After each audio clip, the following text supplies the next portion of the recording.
Unasikia? Huyu ana nauli, mwambie mamako kutumia hela na nauli. Oh, acha huko mzee, njoo tuongee pembeni paki nani paki mfupa. Oh, vipi mzee, vipi?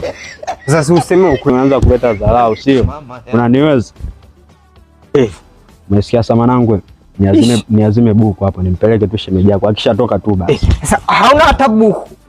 Oh, akaosha mzee, vipi? Nige buku hapo mzee. Nikugeie. Wewe niazime 1000 mwanangu. Akigeuka fresh tutamalizana maana sio wanaume mzao sio.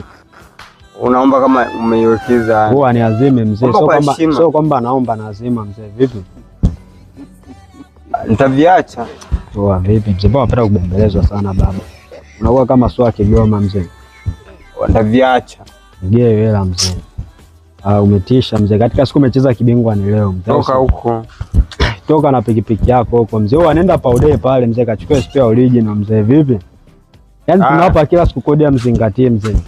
Nauli umesema ni shilingi ngapi hadi kufika nani kwako unako kaa? 1000. 1000 tu nafika. Sasa umesikia mama mtu hapa ipo 2000 hapa sawa. Ala sisi nikakupa yote kwa sababu umesema nauli mwenyewe ni 1000. Ukifika basi afu utanitumia 1000 inayobaki hiyo sawa. Ili baadaye na mimi nile nini. Unajua tena. Au umesikia? Hem, kwanza wewe ni sio kwamba sikuamini na kuamini sana tu. Nzo basi kuombe change au afu nikupe buku na mimi nibaki na buku. Kwani tunagawana pasu kwa pasu mama. Mtu unasemaje?